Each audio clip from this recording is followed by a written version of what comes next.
Hi, everybody. We are so excited to be here with our special guest as the Spirit Drivers. I'm Elise Dorset. I am a relationship coach for leaders, and I'm here with my partner, Greg. Greg, tell us about yourself. Oh, good morning, everyone. I'm Greg Gerdeau. I'm a business advisor that works with companies at all stages, from a PowerPoint to a company that's ready to be merged or sold. And I'm in Chapel Hill, North Carolina, along with Elise Dorset, who is technically in Chapel Hill, but she's in Zurich. Calling in overseas from Zurich, which is where I live. And we are partners in Spirit Drivers, which is a digital forum for professionals who are going through change, who need and want a boost of confidence to revive their hope and to increase their ability to be resilient and to live their vision in the face of uncertainty. So that's what we're here doing, and we host these conversations every week with people who are living their vision and inspiring others. They've inspired us, and we hope that the conversation today is going to inspire you. So Greg, should I tell them about our special guest? Oh, please do. He is really great, and we're so pleased to have him today. Yes. So Matthew Deivler is our guest today, and he's a nonfiction author, which is recent, and we'll hear about his process of writing his book. It's pretty miraculous. He's an outspoken Christian, and he's passionate about mental health and advocating for mental health, and you'll hear why that is later today. So I'm not going to give you the whole down low on what he went through, because he's going to tell you that, but he went through and he hit rock bottom in his life, and that's the moment where he was reborn into his spiritual faith. So he had a spiritual awakening, and that really catapulted him into his service and his leadership, which he lives today. So now he is sharing the word of God. He is leading communities on LinkedIn and outside of LinkedIn. He's got a new project that he's going to tell us about. And he's just living one day at a time, seeding hope in the many people who have started following him. And I just am so inspired by him and so excited for the message that he has to share with us today. All right, well, without further ado, Matthew, welcome to the Spirit Drivers videocast. Good morning, Matthew. Thank you so much. So good to see you both. So tell us, Matthew, what have you been working on this past week? This past week. So I've spent a lot of time this past week actually working on my manuscript. So I have a book that is in the works. It's with the publisher currently, and I received some helpful constructive criticism from the editor that I'm working with. And so I'm making some, kind of final tweaks with the intention of probably being through those in the next, I'd say probably 2 weeks or so. So that's where a lot of my focus has been. And I have intentionally kind of stepped a little bit away from social media over the last week or two just to create some space for that focus. Mm-hmm. Very disciplined. It's not easy to do that. No, it's certainly not. You've got to be very intentional about creating that space. And it is hard because we're always attached to technology in our phones with all the notifications and emails, and it can be difficult, but you've really got to be disciplined to try and set it aside and tune out the noise to really zero in on your calling. Yes. So tell us more about that, your calling and how you found your calling. And I also would love for you to share the process that you've been through with the book. Yeah. So this finding of the calling, this process started actually about 9 years ago. So it's been a process, but I kind of went through this rebirth in faith, and that is really what revealed to me this greater purpose. So initially it was about my mental health journey and kind of telling my story and taking responsibility for for my life, owning that responsibility, and really putting the story out there so that I could heal. And, I wanted to seek forgiveness. But then in sharing that story, I found this community around it. And that's when the purpose or the calling was revealed to me. And a lot of that was through writing that I was doing. I was blogging at the time, which then led to this desire to actually turn those blogs into a book. But I'll be honest with you, I got overwhelmed by that project. I mean, that started back in 2013 was the period of time when I initially pursued writing a manuscript. And, the world and the chaos around it, the chaos in my life, the busyness, if you will, did overwhelm me. And I kind of pulled away from that and drifted through seasons where I was writing actively and then stepping back away. And so it was actually just the beginning of this year when I really felt moved once again to actually bring this calling to, the front and center of my life. And I really didn't know if there was a book in it or not. I was just trying to share my story once again, do more in the mental health community. And then, through some miraculous events, which I've told you both about this book just came to pass, and I just felt called to write. And it came together in like a very short period of time, just divinely inspired, if you will. I remember when you were first telling us this story and you said, it started 9 years ago and you had this seedling for a book, and then Yep. it kind of, you talked about how it came and went. And I know there are a lot of people out there searching for their calling, searching for their purpose. How would you describe how you hear that calling and how your relationship with that calling through the years? Yeah, I would say that you've really got to be tuned into your spirit life, and you've got to be seeking God's voice. For me, I had a wake-up call, I'll be honest. In 2011, my life was not in a good place. And I mean, I guess, should I tell you a little bit about that story, Elise? Is now a good time? Okay. Great time.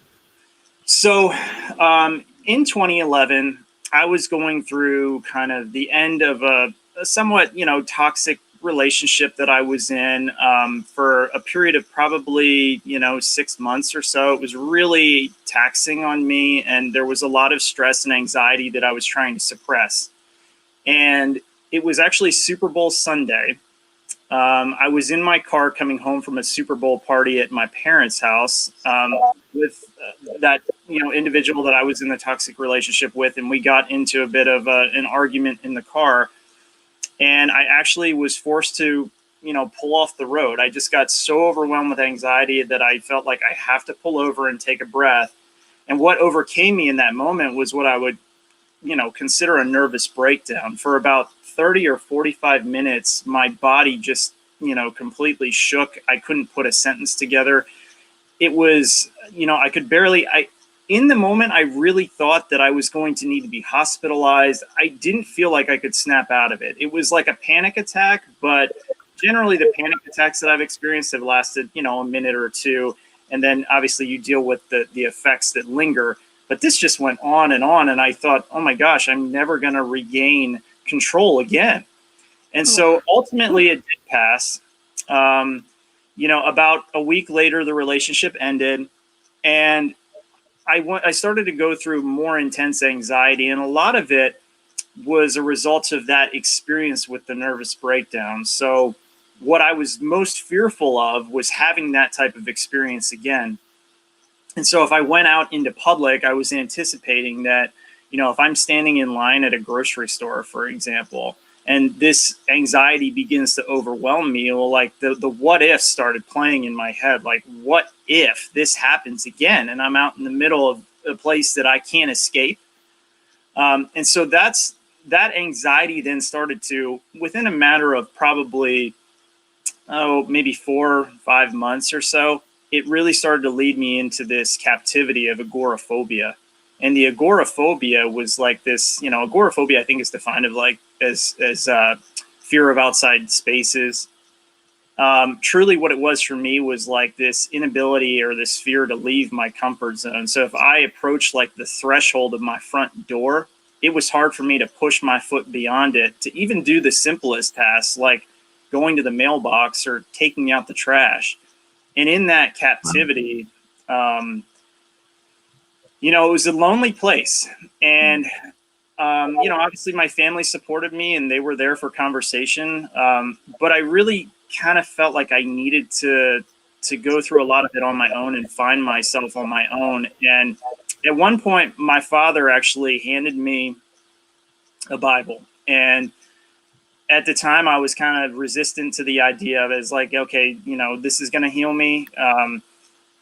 And then I started just kind of leafing through it one night in a moment of despair. And I started finding some things where it was like the words were sort of jumping off the page at me, like things that I needed to hear were just presenting themselves. And I started doing this little devotional series. And in those devotionals, there were things that were being revealed. And it was to the point where I really couldn't deny that God had an influence in what I was seeing, because the topics were like the things that were pressing on my mind in those moments. It was really kind of wild to see it unfold.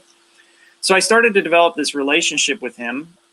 And beyond that, then I had this intervention moment. I was still turning to some vices that I had, gone to in the past to, try and console me. I used to gamble. And so I'd bet on sports, and that was kind of an escape for me. So when my mind started racing and I needed something to kind of like distract it, I would go place a wager, or I'd go to a casino or whatever. And that would give me like freedom from the anxiety, from the chaos of my racing mind for, a period of a couple of hours. And so I had this experience one summer day in 2011 where I was placing a wager on a sport I knew nothing about, just for the sake of avoiding my mind. And it started to not go well. I could see that the outcome wasn't going to be in my favor. And I got really angry. And in that moment of anger, I actually kind of slapped the screen of my laptop, which is where I had placed the wager. And in slapping the screen of my laptop, I shattered the screen. On top of that, I yelled something in the privacy of my apartment, but something that was not characteristic of me at all. It was kind of an ethnic slur, if you will, towards one of the people that was participating in the event that I was betting on. And it was shameful. So I was in a really bad place, and I thought, what have I become? I remember looking at myself in the mirror and thinking, like, who is this person? Like, this isn't you. But I felt like I had no other way to escape. So I went to Best Buy that afternoon. I went to purchase a new laptop because I thought, if I don't have this laptop, if I don't have access to my, escape, then what am I going to do? I'll never be able to still my mind, and I can't live in this like captivity by myself with these thoughts all day long without some kind of outlet. So I go to pick up the laptop. I'm going to get through there. I was agoraphobic, and it was challenging everything in me to get through, the purchase of that laptop and get back into my car and get home. But I felt like I had to do it. And then in the parking lot, I had a man come up to me, and he was very, noticeably angry or distraught. And he said, "Do I look like a blank to you?" And what he was saying was, "Do I look like a blank to you?" He kept repeating it. And it was the thing that I had, in the privacy of my own apartment a couple hours earlier said. It was that exact term that I used, that slur that I had used.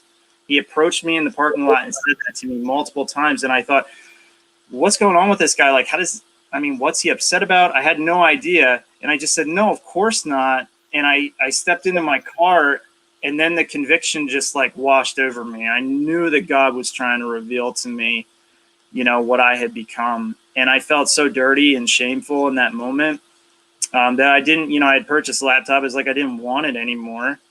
I went home and I basically cleaned out my account. Any money that remained in there that I had left to gamble, essentially got rid of it. And then I stepped into the shower, and while I was standing in the shower, I was thinking about kind of the events in my life and how I had sort of accepted this mentality as like a victim, that there were all these circumstances that were all against me. I went through bad relationships. I went through financial challenges, whatever it may be. And I had always been placing the blame outside of myself. And in that moment, as the water was washing over me, I heard this voice kind of speak to me, like, what was the one consistent thing in all of these scenarios? And immediately it was clear it was me. I had chosen to be in those relationships. I had put myself in those challenging times financially, and I needed to own responsibility for them. I knew it, like it's clear as day. It's what I had to do. And so I, was inspired at that point to do something. I knew that I had to somehow seek forgiveness, and I wasn't sure how, but I knew it had to extend beyond just like this conversation in between like my four walls. Like I wanted people to understand that I truly was sorry, that those people that I affected along the way needed to be aware of it as well. And so I started this blog the next day, and I began writing. And then, 6 to 9 months later, I felt the move to like turn that writing into a book. I started sharing with my blogs on Facebook initially, and then I transferred some to LinkedIn as well. So it was very visible and very public. And that's really how I found my healing. I found a lot of clarity in that. But to answer your question, now that I've shared the story, I needed God to intervene because I've been stubborn my whole life, and there were probably times prior to that. It wasn't the first time that I experienced anxiety in my life. It started actually in like 2002 in a pretty dramatic fashion, and I went through seasons of it. But I needed a wake-up call. It's like I needed somebody to clap their hands and say, hey, listen, slow down and listen and look at this. Look at what, this has done to you. And let's see like how we can move forward. And when I took that call seriously, I started to see some changes. But what I'll tell you then is that I started blogging, and I probably went about 4 or 5 months, and I still was having lots of anxiety. Like God didn't immediately like snap his fingers and it was gone. That wasn't the case at all. And I sensed that there was something more that I needed to do beyond just, sharing the story, like that there was still like this reliance on myself. And it was Thanksgiving of 2011 when, that was traditionally like a big holiday for our family when we'd all get together. And I remember making the phone call that I wasn't going to be able to make it because my agoraphobia was so bad. I didn't feel like I could leave my apartment. It was also so bad that my refrigerator was completely empty aside from one piece of fruit. I'm pretty sure it was a pear. And then maybe I had a couple of things in my pantry, but I really didn't have anything to eat on Thanksgiving. And I sat there alone, and I actually got in my car because I was sort of desperate to eat something. That I went to like see if there were any drive-thrus or anything like that open. It was Thanksgiving, everything was closed. So I sat there by myself with very little to eat, alone on Thanksgiving, and it just hit me like, this is really truly like bottom. And a few days later, I actually fell to my knees, and I just I asked God to intervene. I basically told him I was at the point where a lot of people would say they felt like they were ready to commit suicide, because at that point I was okay if God wanted to take my life. I wasn't going to take my life. Because my faith had sort of been established at that point. I had started reaching out to him. I started reading the word. I started doing devotionals. So I knew that he didn't want me to do that. But I was I looked, I got to my knees and I looked up and I said, like, listen, if it's my time, take me. And if it's not, do with me according to your will. And when I said that, at least to answer your first question, that's when I started hearing. And the signal started kind of being presented to me. And I think, it's through the relationship with God, but then the Holy Spirit that he brought upon me, because that truly is when I was reborn in faith, is when I turned my life over to him completely. Like the process started back in July, but it wasn't until late November, early December that I really was truly reborn. And like the Holy Spirit came upon me and then started directing my steps.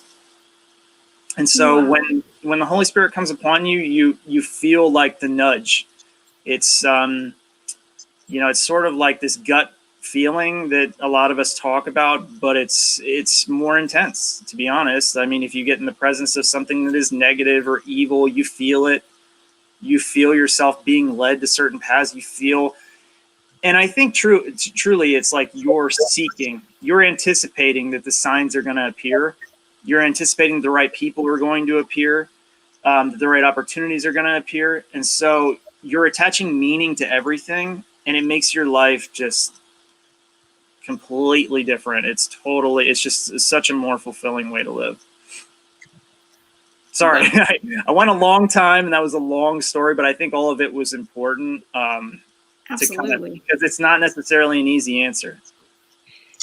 Matthew, how did you? I love your story. I have a similar story, but and you know that. But at the end of the day, I think that that my story was all about learning to be sensitive, and it sounds like your sensitivity sort of immediately occurred at the rock bottom. I'm so impressed with your story, but that's when you started to learn, right? And see and feel. Yeah, I agree. And it's funny you mentioned sensitivity, because that's one of those things. I think we talked about this probably a month ago when we first spoke about doing this interview. Is I always feel like I have been a hypersensitive person. In the past, that kind of did present itself to me as anxiety, and extreme anxiety, because I didn't really know how to deal. I didn't know how to deal with like those overwhelming feelings. But so maybe I was like finally attuned at the point when God came into my life that I was really like seeking answers. But the problem is that I was looking the wrong place. Like I was looking to my own strength. I was looking to the flesh, and I wasn't looking for help in this spiritual realm that I really needed to, bring that process through. But yeah, I really feel like that sensitivity was always in place. That's part of how I was created. And then when I could finally slow things down with faith, when I allowed him to intervene and, take hold of my life, then that sensitivity became not a weakness, but a strength, because now I was able to like really, see his influence in the steps that he was leading me towards. Well, that's the switch, isn't it? Yeah, exactly. That's truly like how you're back from rock bottom, is like taking what your greatest perceived flaw is, which was like my anxiety, this hypersensitivity, this overwhelm, and turning it into stillness and, discernment and understanding like the work of God in all of it. Wow. I want to just acknowledge that we've got some people watching right now. And if you're watching this and you've got questions for Matt or for the Spirit Drivers, just post them in the comments and let us know. Or if you have comments about the story, or if you see yourself in any of this, we would love to hear from you. And one of the things that I loved that you said, Matt, was about when you develop in faith, you start to develop an expectation that things are working out for you. So you have this natural optimism. It's like you have a partner. It's like all of a sudden you're seeing signs and signals, and because you expect to see them, you're open to see them, and that brings this sense of meaning to your experience. So much. And I think that's what's critical, is like having the eyes to see. Like it, sometimes I think we're just tuned out, we're distracted, and there's always things working in our favor or maybe in opposition to us as well. But like having the ability to discern between them is really like what's key. I knew that God was working in my life. I knew that he was placing certain individuals in my life to maybe sustain me or lead me to the next step. And like, so everything became so much more rewarding in that space. Now, I'll tell you, it's easy to drift from that space because there's a lot of influences that don't want us to have that type of focus. And there's a lot of competing interests, and there's forces at play that have, admittedly, like I won't say that my life was perfect since 2011 when I was reborn. I went through like seasons where I, faded away and came back. But I knew once I had experienced that, there was no better way to live. And any time that I drifted, I felt like this emptiness, like, man, I need that back. I can't live like this. I need to go back to that place, because that was where the true fulfillment, was. I can relate to that so much as well. And that's something that Greg and I are working on a lot with Spirit Drivers, is this sense of living, and the way I say it is living with vision or living in drift. Yeah. Just like you said, the drift is just the things that distract you, when you're just kind of like you're watching the news, and so you feel like the news has you feel, and then you look over there and there's some circumstance over there that doesn't make you feel good, and then you're just kind of moving along, versus having a clear purpose or a clear vision or a clear intention for your days, and focusing with blinders on towards that direction that you're going, that you want to live. And it's with that focused intention and openness to the good things, openness to the blessings, with gratitude, that you start to move along your path in a clear way. But it's so easy to get swept off into the drift. It happens. So easy. Yeah. And I mean, probably now more than ever, right? I mean, we've got a lot of chaos going on around us. And, a lot.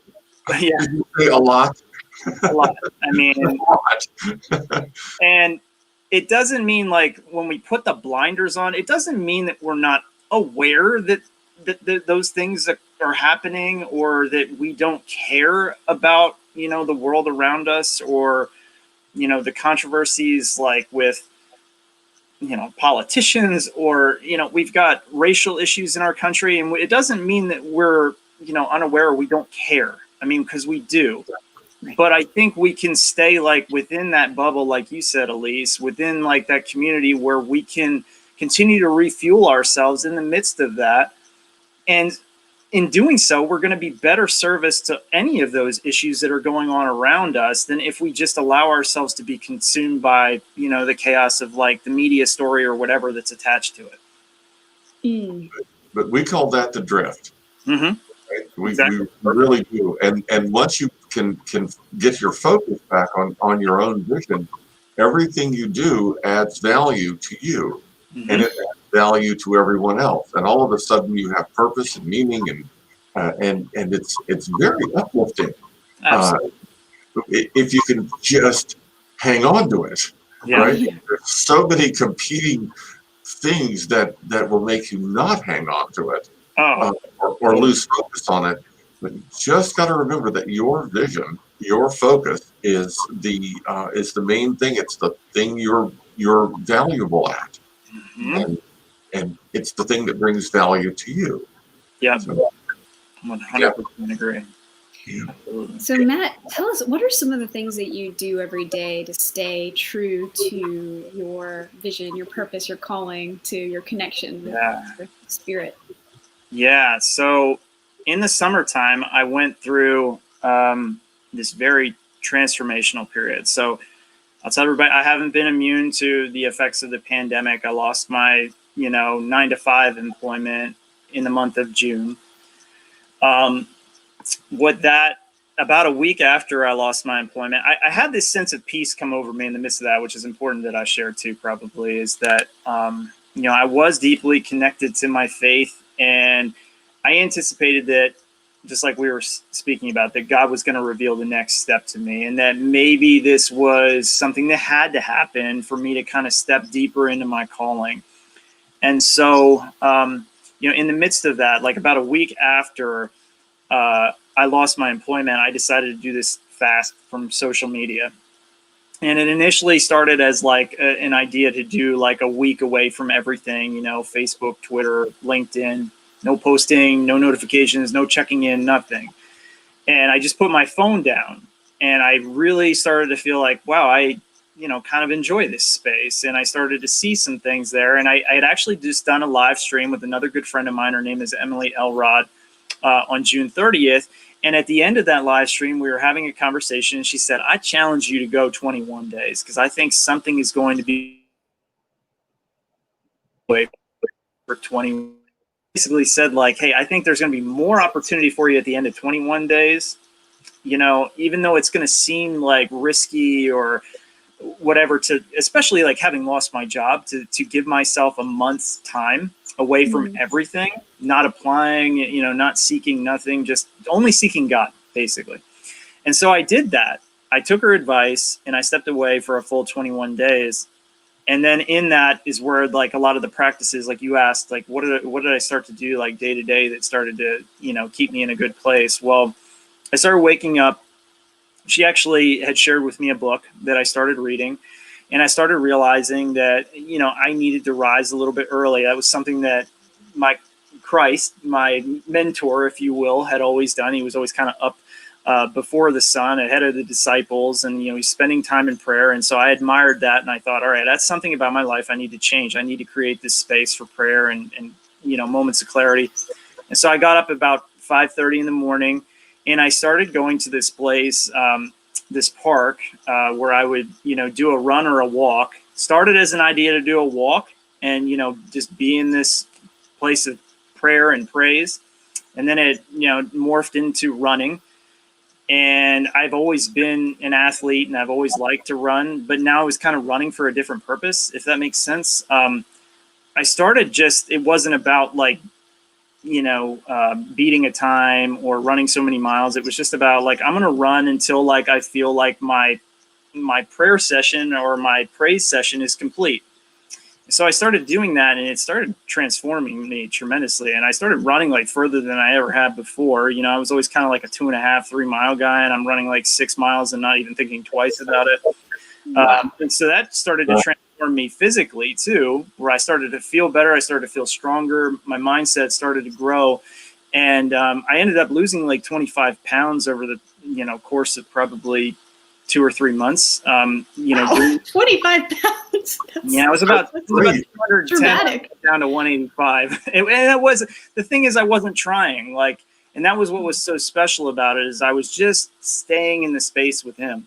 Now, there were moments where I started to drift, and I wanted to because I recognized that I was running a lot, and I was kind of curious, how many miles had I run? And I started to want to really track it and set goals and be very, and I had this moment one morning where I said, God, I can feel myself getting involved in this. And this wasn't about me when it started. It was only about you. And I know you've done amazing things, and I don't want this to be about me. So help me to dismantle those temptations.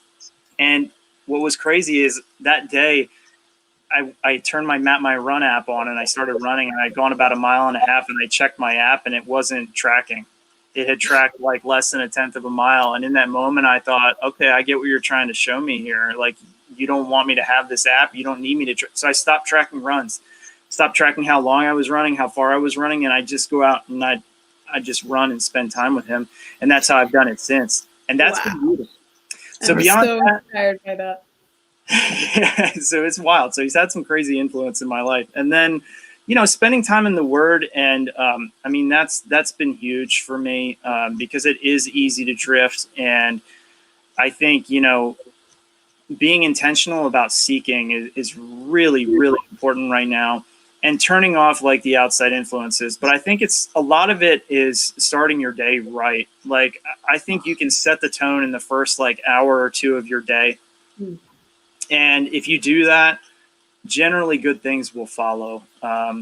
And you'll be drawn back to it throughout the day. You'll remember how you started, and you'll want to finish right. So I think that's critical, whether you wake up early, but I think you just have to create space before the chaos can come in and start trying to, steer you off course, steer you into that drift, or begin consuming you. Yes, I absolutely agree. That's fabulous advice. Thank you. It is fabulous advice, especially the part about what you're really doing by just taking a little time for yourself in the morning as you're turning off the notifications, right? Yeah. You really are. We laugh about the fact that we have to do that, and I've been really intentional about getting rid of all of my notifications because I don't need something beeping in my ear 24 hours a day. No, right? You just don't need it, but you do need to really focus on yourself that first few minutes even of the day. Yeah. I'm glad you shared that, because it's something that I absolutely believe is a critical step to just enjoying your life. Yeah, totally agree. And as far as the notifications are concerned, I've struggled with obsessive compulsive disorder throughout my life, and they don't help that.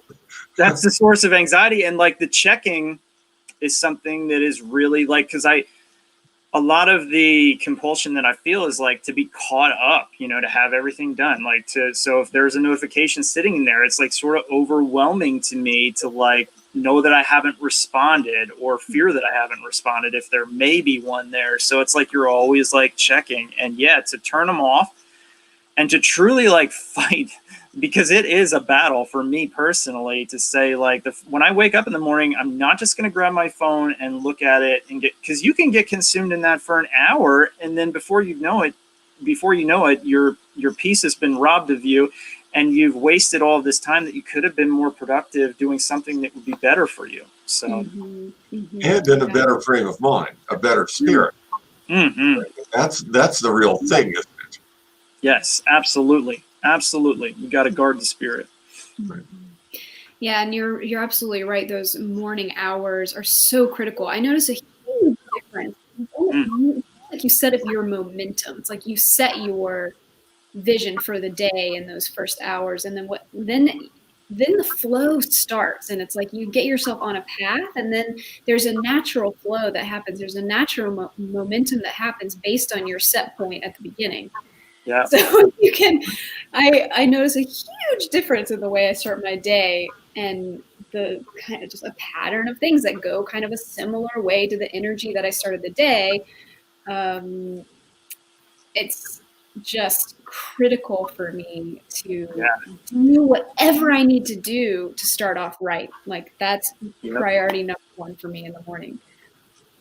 Oh, so true. And you just, I smiled because I was thinking about what you said, and thinking about one of my favorite quotes is, take the first step in faith. You don't need to see the whole staircase, but like this daily process is sort of a microcosm of that, because like the bigger battle is that, I mean, it's truly like stepping out in faith without, understanding what's maybe in front of you. And if you take that first step, like you do build this type of momentum. And I think you and I talked about it before, Elise, it's just, when I used to go out and run, a lot of times you kind of wake up and you've got that nagging aches and pains in your body, and everything is telling you like, no, like not today. Like, I don't want to do this. I'm not in the mood for it. I didn't get enough sleep, whatever it is, like everything is telling you no.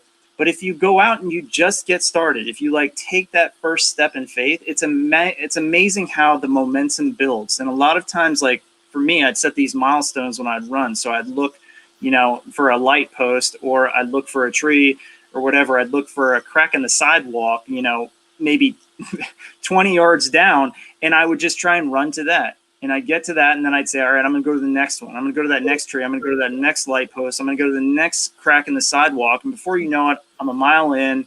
I've overcome my mind, and now I'm feeling recharged, energized, and I'm like ready to go. So it truly is that. It's like taking that first step when your flesh is telling you like, no, you can't do this, not today. And then it's amazing what God reveals when you're willing to kind of like put that faith and trust in him just to go. Yeah. And I loved how you said that at the beginning for you just started out as a walk. Yeah. Like if I think about in the morning, waking up out of my bed, if I think I'm going to go for a run, I'm like, ugh, my. Yeah. I do it sometimes, but tell me, the resistance is real.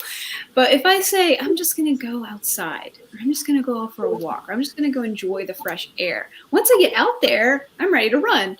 But right. Just that first little, however you can get that first little, allow yourself to not be pushed, but to be pulled towards it with something that inspires you to go. Wow.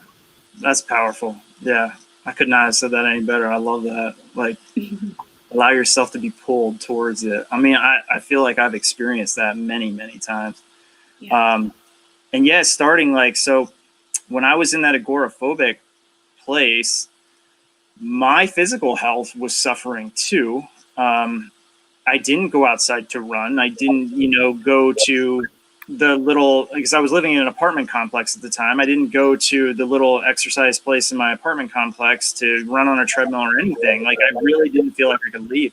I remember when I started trying to take back my physical health too. And that was a big part of, how I ultimately like broke the agoraphobia, is because, I started challenging myself a little bit.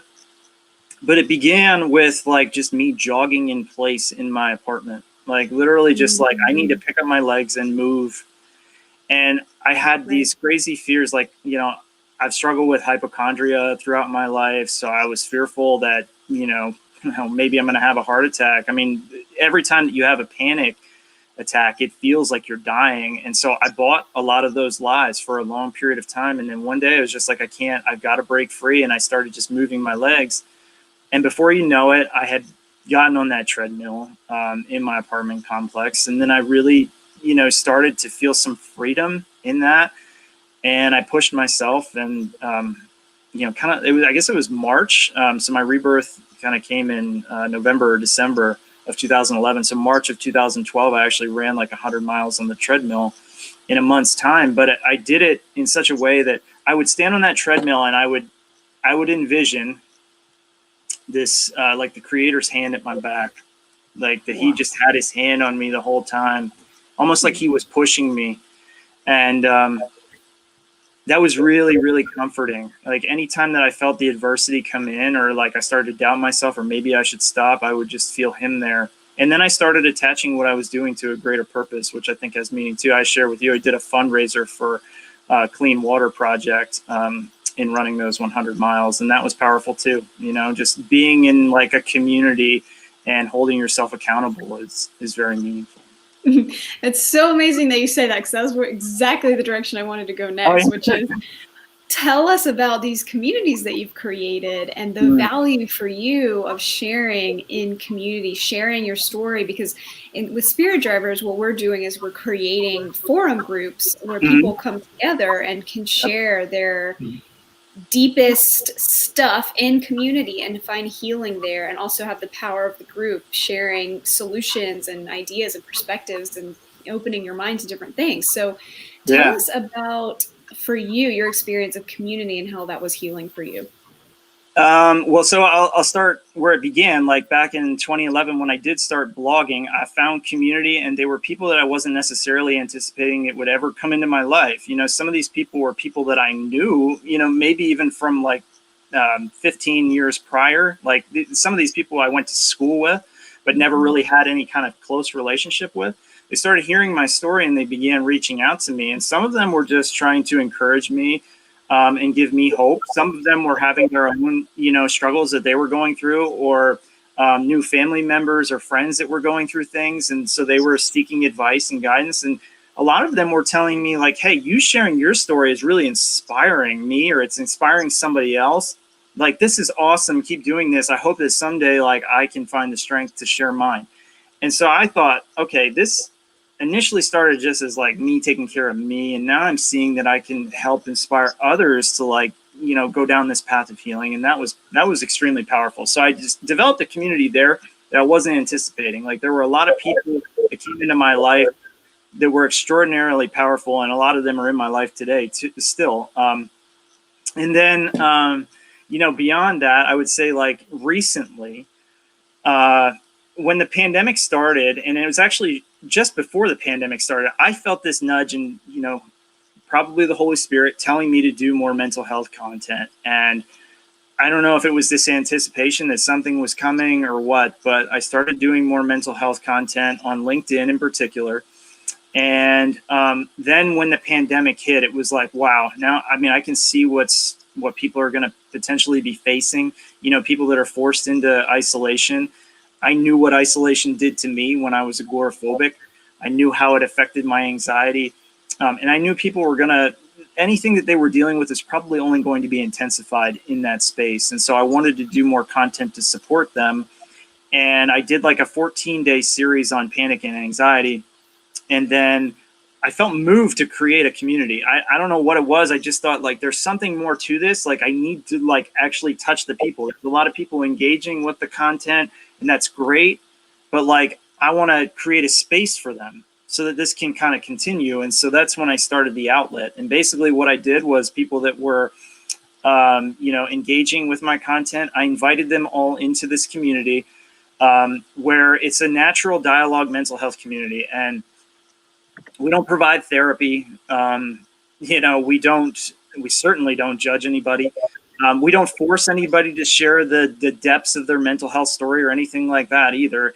This is just really a space where people can come and have a conversation, be positive. If there is something that's overwhelming them in their lives, they have a safe place where they can share that.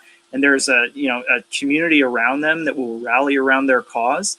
I mean, what we started, we have a group chat on LinkedIn, and we actually started a chat on Slack as well. We're trying to transition over there for that. And then we have calls twice a week on Zoom. So Thursday mornings at 9 a.m. Eastern and Sunday afternoons at 4 p.m. Eastern. We get together and we talk for anywhere from like an hour to sometimes an hour and a half. And a lot of times we talk about the most random things, but we just have like great conversation, and we create sort of that bubble that you guys were talking about. Like, it's this bubble of like positivity that everybody can come to and draw from. And like I said, we don't judge, we don't provide therapy. We're just there to support one another. And if somebody's down, we pick them up. But a lot of times it's just like this, it's a place to like kind of be free and be in friendship and love with one another. And I'll be honest with you, and I hope some of those people are listening. I want to tell them, like, they've been some of the best friends that I've ever made. Like, and I know that if something's going on in my life, they know about it. Like, if I have a big event coming up, they're talking about it. They're anticipating. They want to hear from me. Like, and that's really meaningful to have that type of community around you. And I'm just really thankful for it because it's done wonders for me, and I pray that it's doing good work in them as well. So awesome. Yeah, there's something so powerful about that context that you set where you're free, it's non-judgmental. Yeah. And it's a place where you can come and share if you're overwhelmed by something, but the context is such that you're moving up and out, and you're sustained by the Spirit. Yep. It's sustained by optimism and positivity, and you're practicing that in the group, because it's so easy sometimes to just get bogged down. Like, if you're in your own head, man, that can be. Somebody posted on the Spirit Drivers chat, sometimes the most difficult place to be is in your own head. Oh, totally. And that is just truth for me. So when I get going, sometimes, whoa. And then when you share, when you're in community, it's just it's like you're. I know, the weight is lifted, right? Like, I mean, it's beautiful. The fact that you've set a schedule for it too gives some people something to look forward to, especially if they get down, right? Well, it's Thursday afternoon and I'm just really blue, but I know that on Sunday afternoon I'm going to have my group call, right? Yeah. That's a wonderful thing that you've done, Matthew, because it gives people something to look forward to as well as hope that they can feel better at least soon. Yeah. Right?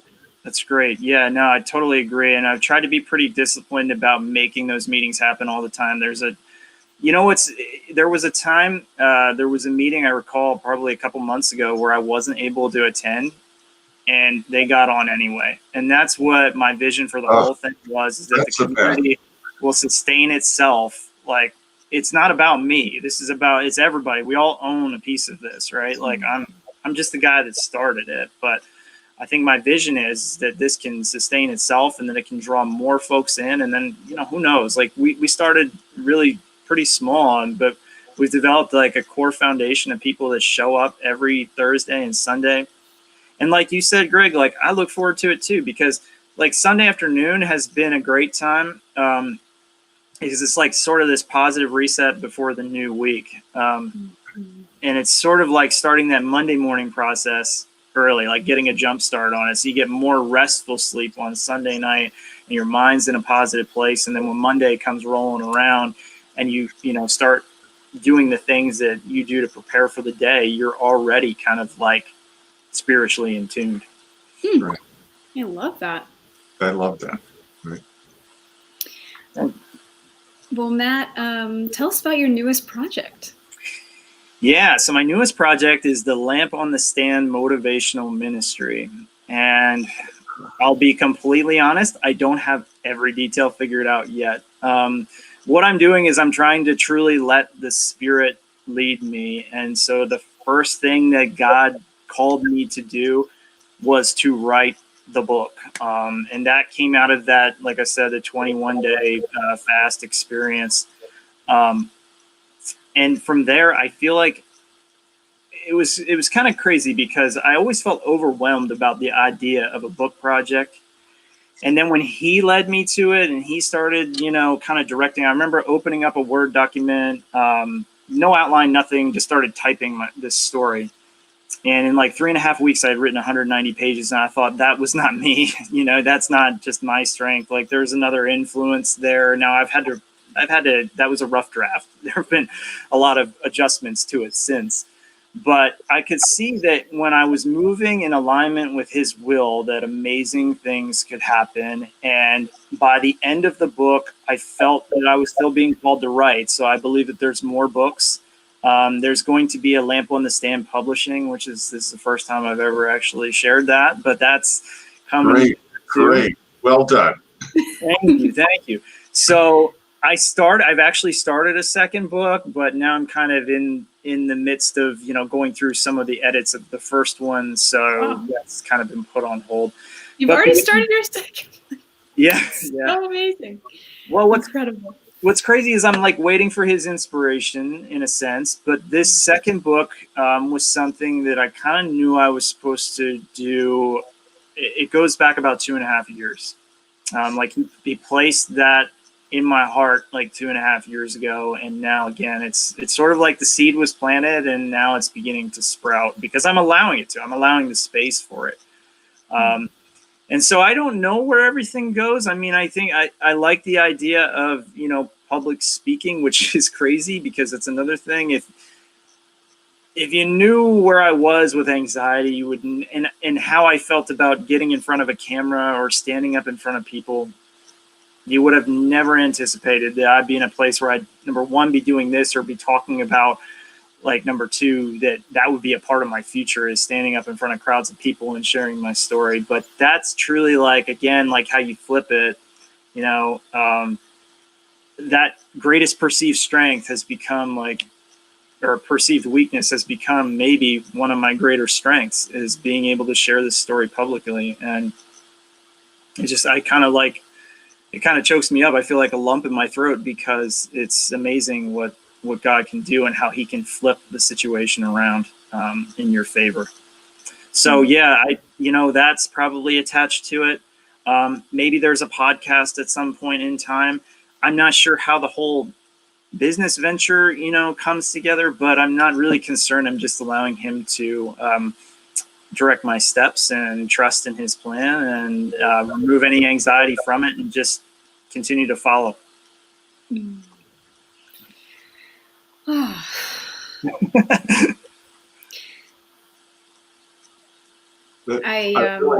We're really grateful for your story, Matthew, and I'm sort of thinking back to a comment that you made about letting the Spirit put a hand on my back. Yeah. Right. That's an interesting concept. We should discuss that a little bit more at some point. Yeah. That that I was a Boy Scout leader for a long time. Yeah. Or I may have told you this.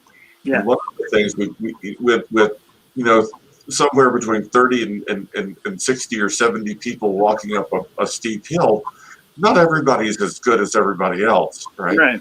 I would always sort of stay to the back, and if there was a boy that was struggling, I would just put my hand very gently on the small of his back, and they would keep going.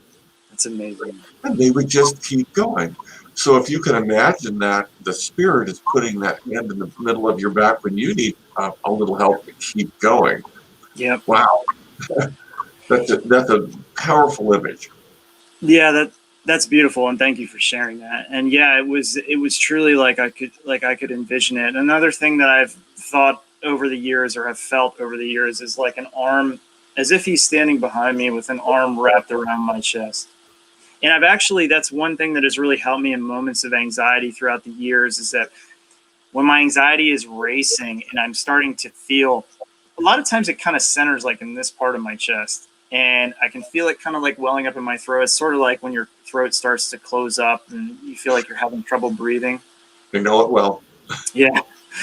You know, and a lot of times it presents itself at night. So what I started doing was I had my Bible and this same one right here that's pretty worn and weathered, but this I used to place like right here on my chest, and just that gentle like pressure was this kind of like knowledge that he was there with me. It was like that hand. It was like literally like having the hand, because I could feel it on my chest. And I would sleep like that. Like in the most troubling times of my anxiety, I would sleep with the Bible on my chest. And it was this notion that I could always sense he was there. And I felt like it was protection as well, because I did feel like I was, you know, being influenced at that point in my life, and I needed it. So yeah, it's really hard. It's hard for me to imagine you in anxiety, or not being able to get in front of a camera, or not being able to speak in front of a crowd. It's just because I've met you just recently through your videos on LinkedIn and was immediately drawn to you. And so just to even imagine that is impossible for me. And I wanted to comment that you've done a marvelous job of overcoming it. Not without some help, but it's a marvelous job. Yeah, well, thank you. I mean, all the glory to him for that. Like I said, like I would have never anticipated that I'd be in this position either. Yeah, one thing we didn't touch on. So right behind me, on this board, it says "Let go, trust, believe, and faith," and I've actually added "Let go, let God." But that was something that I thought was important that I probably didn't share when I started breaking my agoraphobia. I think the positive affirmations. So when I fell to my knees and I turned my life over to God, in that moment, these words came to me: let go, trust, believe, and faith. And I felt them clear, like I heard them clear as day, and I ran to my computer and I typed them up on a, you know, just in a Word document, printed it out and put it on my refrigerator. Those words were something that truly, like breaking agoraphobia, and I did it naturally. And I'm not saying that that's a route for everybody, but I didn't, you know, there was no medication. So it truly was like an inching my way out of it type of process. But those words were what helped me to like take the first steps when I needed to like break the threshold of my comfort zone, or beyond my comfort zone. I spoke to myself: let go, trust, believe, faith, like in rhythm with the steps that I took. And that was truly what began leading me to, you know, my newfound freedom and faith. And so I've tried to keep those words with me. And it's sort of like the hand on my back, or, you know, the arm around my chest, or the Bible sitting, you know, here. Having those words and that positive affirmation that he spoke to me have really carried me through a lot of very difficult times. And they've reminded me, you know, to let go of my need to control, because that's been an issue, and that's probably rooted in my, you know, OCD and anxiety. Let go, trust him, believe, and like, you know, believe that he's opening the doors, that the right connections are going to happen, the right things are going to come into my life, and just continue to have faith in the midst of anything that's going on around you. It's so powerful. I use affirmations also, and I find it's such a good way if you find yourself being washed into the drift in the mind. What I do is when I realize it, I'll have an affirmation and it changes. And I have a similar experience to you, where it's different things that come to me at different moments and speak to me in different moments that kind of jump out at me. And the one recently has been, I have so much in my life to be grateful for. I have so much in my life to be grateful for. And that's just a phrase that has no resistance. It's just true for me. And it immediately sets me off on the good stuff. And I just repeat that until I get some of that momentum going. And then I'm in the presence of, I'm open once again to God's influence in my life. Wow, totally. I mean, when you start with gratitude, at least, like, you lay the right foundation. So, I mean, you're just inviting positive outcomes into your life at that point. I love it. Yeah. Wow. Well, I just want to give a quick summary of everything that I've learned and been inspired by, and then Greg, maybe you can do the same. For me, the affirmations. We'll have to have another hour. I know. I know we're running out of time here, but I just want to summarize because it was so powerful and there was so much. So one of the things that I got was, the power of affirmations to get you back to your vision, to get you back to connection with spirit. Taking one small step towards that vision that you have, whether it's one small step outside to go for a walk or a run, or one small step by opening the Word document, and then be open to the gifts and the blessings in a state of openness towards what God can create in your life. That is faith. Greg, what's your number one or two takeaway? My big takeaway is to always remember that there's a nice hand right in the middle of your back to help you walk. Just that, right? So true. And use your mornings. Yeah. Use your time wisely. Set the all right. Well, Matthew, it has been a fantastic hour, so inspiring. I am certainly uplifted, and I know that our viewers are too. And if you're watching this in the replay, please share your comments with us. We'd love to hear what you think and your experience. Matt, thank you for sharing your story, for being such a light in the world, and your tough time, your rock bottom, is the inspiration now for so many of us. So we're grateful for you to have gone through that and to have the courage to share it. Thank you so much. It's been a blessing to be a part of this. Honestly, I appreciate you inviting me. Thank you so much for your time. I want to remind our viewers that if you just go to our website, there's a free gift sitting there for you. And it will help you quite a bit, we believe, and we put a lot of love and care into creating it. And if you have the time, we'd love to hear your comments on that also. That's all about training your focus on your vision. So there's some great steps in there to get yourself clear and to get yourself in a spirit of generosity and service, and open to those many blessings that there are for you. Right. Awesome. Great. Well, with that, I think we'll say our goodbyes. Take care, everybody. Thank you, everybody. Thank you, Greg. Thank you, Matthew. And we will see you for the next interview next week, Spirit Drivers. Thank you. Bye. Bye, everybody.